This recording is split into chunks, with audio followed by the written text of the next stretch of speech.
There is an influencer making $50,000 a month with millions of loyal followers who does not exist, not a single heartbeat, not one spontaneous creative decision.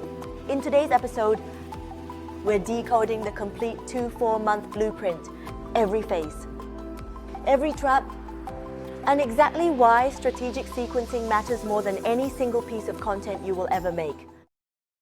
Right now, there is an influencer making like $50,000 a month online. Wow. Yeah, they're landing these incredibly lucrative brand partnerships. They have millions of fiercely loyal followers who just hang on to every single word. And, they're leveraging this compelling, highly relatable personal narrative, and they do not actually exist. Right. It is entirely synthetic. I mean, every pixel, every caption, every supposed vulnerability, it's all fake. Welcome to today's deep dive. We are exploring a highly tactical and honestly kind of mind-bending blueprint today. It's called the AI Influencer Growth Roadmap 2026. Yeah, and our source material for this is really fascinating. It really is. It's this comprehensive, almost leaked style guide straight from the AI Creator World team. I mean, this is literally the 24-month engineering schematic used to build a completely fabricated AI persona from 0 followers all the way to a multi-stream digital media empire. And our mission for this deep dive is to decode this exact 6-phase sequence.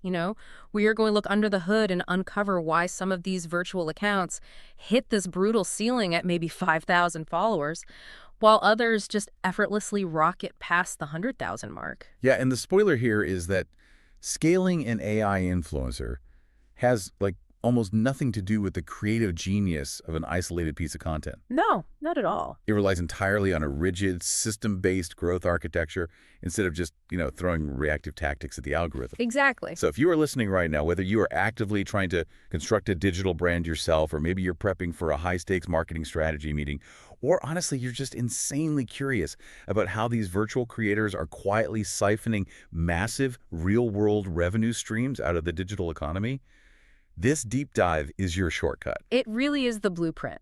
I spent hours reading through this source material, and the sheer level of calculated behavioral strategy involved in simulating a human being is just staggering. I mean, you are basically reading the flight schematics for a commercial jet. Yeah. But the payload is human attention. That's a great way to put it. And, the document actually opens by identifying this fascinating trap that trips up almost every new creator in this space. Oh, the plateau thing. Right.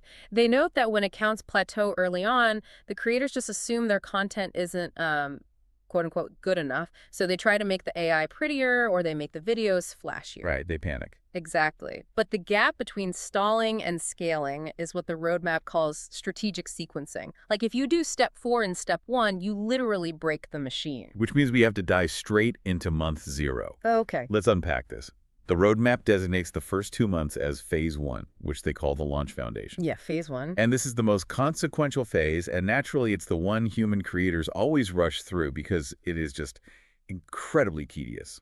It really requires a level of restraint that most people simply do not have, because the objective in phase 1 is purely to establish a hyper-specific niche signal and a locked-in character identity. Right. The text heavily emphasizes establishing a micro-niche. Like you can't just unleash an AI into a broad category like lifestyle or fitness. No, the algorithm won't know who to serve it to. It has to be surgically targeted. Right. We're talking like minimalist morning routines for remote workers or personal finance for Gen Z freelancers. Yeah, because that specificity isolates the exact cluster of users the platform needs to test your content against.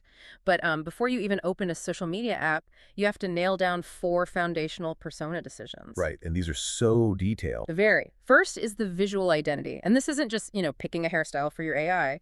You are defining a strict color palette and rendering 5 to 8 core environments where this character exists. Like their stylized kitchen or a local coffee shop. Exactly. And their home office, right? Second, you define their voice like their specific vocabulary level and tone. Third is their narrative arc.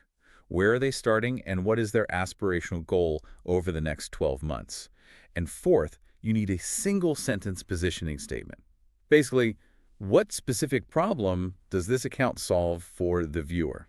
Okay, let's unpack the actual workflow here, because The roadmap demands that you construct this entire visual system before you ever hit publish. Before a single post goes live. Yeah.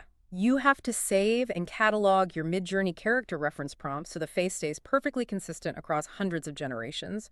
You standardize your CapCut video timelines. You lock in your Canva typography templates.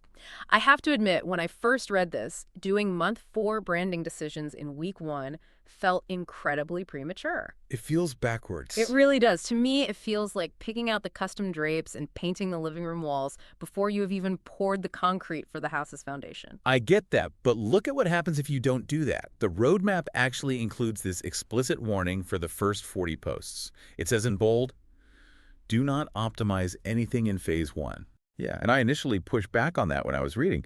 Like, wait, isn't the entire premise of algorithmic growth to test and optimize? You would think so. Right. Why would a creator deliberately fly blind for 40 consecutive posts? Well, what's fascinating here is if you look at how recommendation engines actually weigh variables, optimization without a baseline is just guessing. Oh, okay. Think about it. Imagine you change your hook style, your visual template, and your background music all at the exact same time in week 2. Suddenly, a video takes off and gets 10,000 views. You have absolutely no idea which of those 3 variables triggered the algorithm. Exactly. You've completely polluted your own control group. So by locking in the Midjourney prompts and the CapCut templates early, you eliminate visual inconsistency as a variable altogether. Precisely. You need those first 30 to 40 posts to measure the baseline performance of your account without changing anything. You're tracking watch-through rates, save rates, and engagement rate, or ER. So phase 1 is strictly about generating an untampered reference point. Yes. The roadmap is ruthless on this. You do not exit phase 1 based on follower count. You only graduate to phase 2 when 40 posts are live. Your visual generation system is flawless, and those baselines are meticulously tracked in a spreadsheet. Wow. Okay, so you spent 2 entire months meticulously generating an AI persona and 40 posts of baseline data. The algorithm sort of knows who you are, but nobody's watching yet. Right, it's a ghost town. Yeah. So how do you force a machine learning algorithm to actually distribute this fake person to real human feeds? That brings us to the active growth push, which is phase 2 and phase 3, covering months 2 through 6. This is where we shift from building the engine to finally pouring fuel into it. In phase 2, which is early audience growth, the strategy leverages raw volume. Platform algorithms assign stronger topic authority signals to accounts that post consistently at very high frequencies. And the roadmap dictates 3 to 5 Reels and 5 to 7 TikToks weekly. It's a lot of content. It is. But you aren't just spamming the feed. There is this relentless focus on the mechanics of the first 3 seconds, what they call hook optimization. The guide actually mandates spending at least 5 minutes refining the opening 3 seconds of every single video. Yeah, and the mechanism there is super simple. Watch-through rate dictates distribution. If the user scrolls past in 2 seconds, the remaining 58 seconds of your perfectly generated AI video effectively do not exist to the algorithm. They never even see it. Exactly. The source outlines 3 specific hook patterns that generate the highest retention for these virtual creators. The first one is the pattern interrupt. Which is so effective. It really is. It's a sudden visual change or an audio spike that literally just breaks the user's mindless scrolling trance. Right, it jolts them awake. Yeah. Then the second one is the curiosity gap. You make a partial claim on screen like, the one habit that ruined my freelance business, which forces the viewer to stay just to resolve the tension. They have to know what the habit is. Right. And the third is the immediate value signal, where the viewer knows the exact utility of the video before the first sentence is even finished. And while you are dialing in those hooks, the system requires you to simultaneously train audience behavior through what they call engagement rituals. You're actively conditioning your viewers to interact. This was fascinating to me. So what does this all mean? The text details these weekly question reels asked directly in the AI character's voice. It mandates binary story polls 3 times a week, where just a single tap lowers the friction to engage. Super low effort for the user. Exactly. And my absolute favorite part, comment response posts. You take one substantive comment from a follower and generate an entire dedicated video response from your AI. When you step back and look at these rituals, we are literally training the audience like Pavlov's dogs to interact at specific times. That's exactly what it is. You are rewarding their participation with personalized attention from a machine. It's wild. It creates this powerful behavioral loop. They interact, the AI acknowledges them, and they feel seen. And that behavioral loop is what allows a creator to transition into phase 3, which is momentum and authority signals. By month 4, the creator shifts away from that daily scrambling and moves into a weekly 3 to 4 hour batch production workflow. Okay, let's talk about the technical reality of that workflow because Yeah. honestly, it sounds exhausting until you see how the tools actually stack together. It's a very slick process. It is. You sit down for a few hours once a week. You feed your locked-in prompts into Midjourney to generate a batch of character images. You run those images through HeyGen to animate the face and sync the audio. You drop those clips into your CapCut templates, throw your educational carousels together in Canva, and have an AI script draft all the captions. Boom. Done. Yeah, then you just schedule all 5 to 7 posts. Yeah. And you're also supposed to run a 30-day platform comparison to figure out if your audience prefers TikTok or Instagram. And after an 8-week A/B testing cycle, you finally lock in your best variables. This is where the true leverage of a virtual creator is finally realized. You're operating like a media company. But I have a major question here. Sure. If you are batching 5 to 7 posts a week using this daisy chain of AI automation tools, doesn't the content inevitably start to feel, well, a little sterile? Like, how do you prevent this fake persona from feeling completely robotic and detached from the current cultural moment? If we connect this to the bigger picture, the rigid system actually prevents sterility by freeing up the creator's mental bandwidth. Because you aren't waking up on a Tuesday stressed about lighting a shot, doing your makeup, or editing a timeline, you spend that energy purely on strategy and narrative scripting. The human behind the screen becomes a director rather than an actor. And the proof that the system works is the phase 3 exit condition. You don't just advance to monetization because you hit a vanity metric like 5,000 followers. The benchmark is proving that over 50% of your reach is consistently coming from non-followers. Meaning you are hitting the algorithm organically. Right. That is empirical proof that your batch-produced AI-generated system is successfully penetrating the recommendation feed. Over 50% reach from the For You page. Okay, so once you see that green light, your system is humming, the account has real momentum. Naturally, this is the exact moment human greed kicks in. Oh, always. Which brings us to phase 4, the monetization minefield. This covers months 6 through 9. The roadmap throws up a massive warning sign right here, stating that monetizing the wrong way is the fastest way to completely kill an account. Because introducing commerce into a parasocial relationship alters the dynamic instantly. The system dictates 2 non-negotiable prerequisites before a creator is allowed to make a single dime. First, the account's ER, the engagement rate, must remain above the industry benchmark for 60 consecutive days. 60 days. Yes, consecutive. And second, there must be a minimum of 15 purely educational, high-value posts prominently in the archive. Here's where it gets really interesting. It's all about building a trust battery before you make a withdrawal. Because so many human creators experience one viral video and immediately try to cash in with, like, a sponsored energy drink post. Which is the worst thing you can do. Right. Doing that is like asking for marriage on a first date. It just scares the audience away. It's like a street performer walking through the crowd, passing the tip jar around before they've played a single chord on their guitar. The audience hasn't extracted any value yet, so they just keep walking. You lose the crowd. That street performer dynamic is exactly why the roadmap details a strict chronological launch sequence for introducing revenue.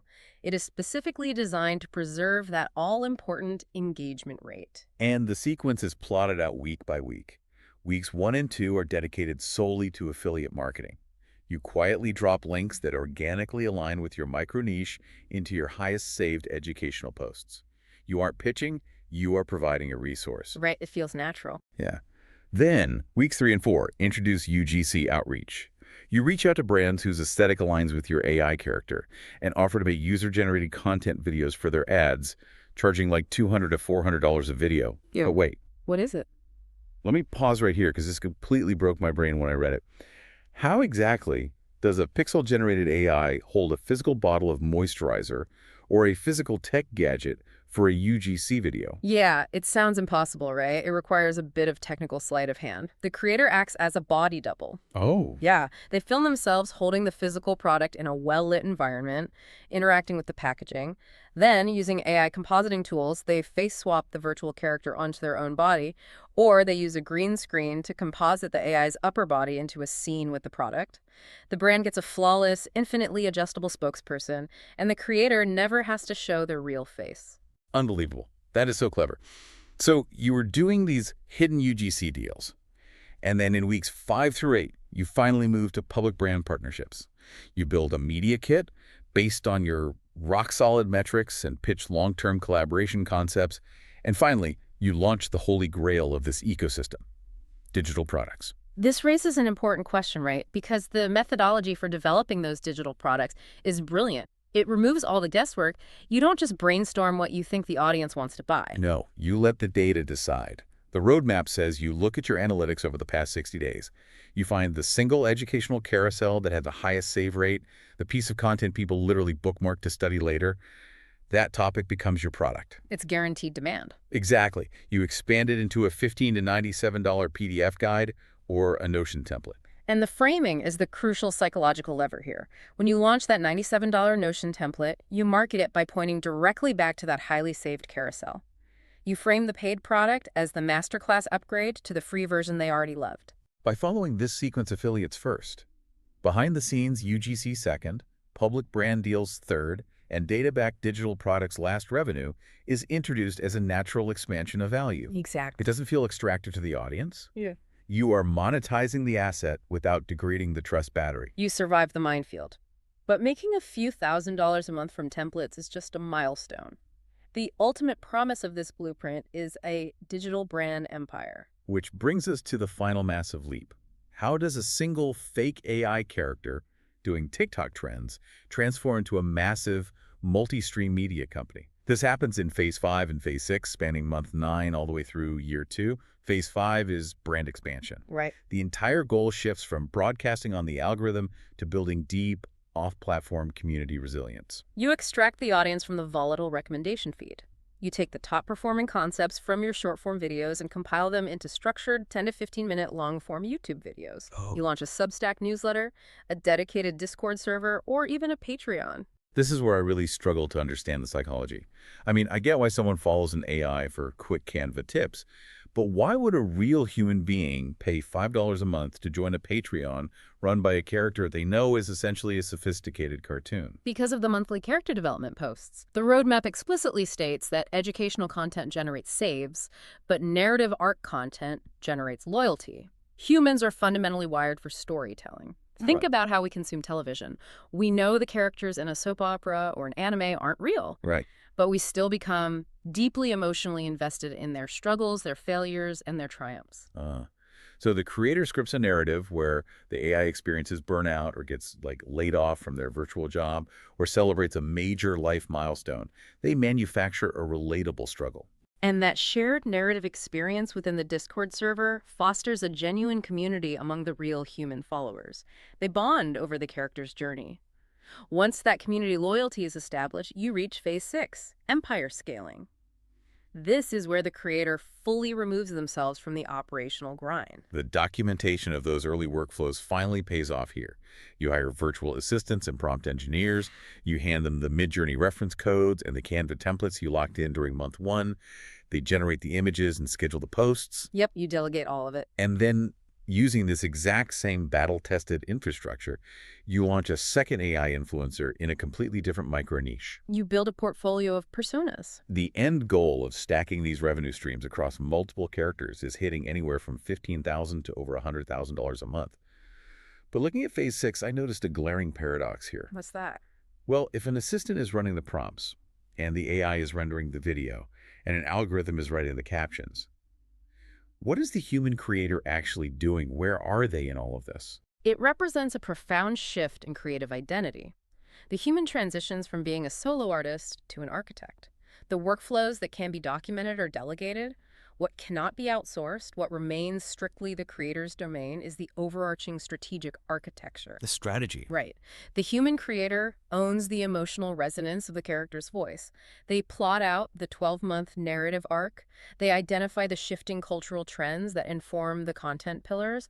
You are no longer holding the paintbrush, you are designing the gallery. Designing the gallery. That captures the entire 24-month journey perfectly. Okay. Okay, let's pull all of this together for everyone listening.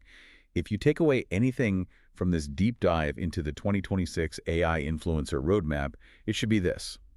Building a massive digital brand in 2026 isn't about hoping a spontaneous viral moment launches your career. No, not at all. It is about executing a ruthless six-phase sequence. It is about forcing yourself to secure a concrete foundation for the algorithm before you try to be clever. It is about utilizing psychological hooks and batch production to consistently train the machine learning model. It is about sequencing your monetization so you provide value before asking for a credit card. And ultimately, it is about shifting your mindset from a content creator to a systems architect capable of managing a portfolio of digital personas. I completely agree. Foundation precedes growth. Growth precedes monetization. Monetization precedes empire. The system is designed so that consistent, unglamorous execution compounds over time into massive leverage. But I want to leave you with one final provocative concept to mull over on your own. Something that builds on the mechanics of this roadmap but wasn't directly covered in the mechanical steps. The source stresses the absolute necessity of narrative arc content to build emotional investment. It is the psychological glue that retains the audience and gets users to pay for a Discord subscription. Yeah, that loyalty factor. It begs a massive question.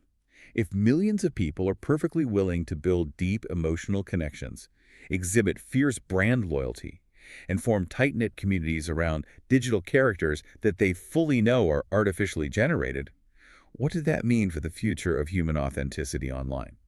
A scary thought. Will we eventually reach a tipping point where audiences actually prefer the perfectly optimized, carefully sequenced, flawlessly paced narrative arcs of an AI friend over the messy, unpredictable, and sometimes disappointing reality of human influencers? Well, when a digital skyscraper is built with perfect psychological blueprints, the organic garden suddenly looks a lot less appealing. Something to think about the next time you find yourself emotionally invested in the struggles of your favorite creator on your feed. Thank you for joining us on this deep dive into the architecture of the new digital economy. We will see you next time. Thank you for listening to AI Creator World Podcast. If you found this episode valuable, make sure to follow the podcast, subscribe on YouTube, and share this episode with another creator who is building their future online. For deeper guides, AI tools, and step-by-step growth strategies, visit our website at aicreatorworld.net. And remember, in the age of artificial intelligence, creators who learn faster will lead the future. See you in the next episode. Bye!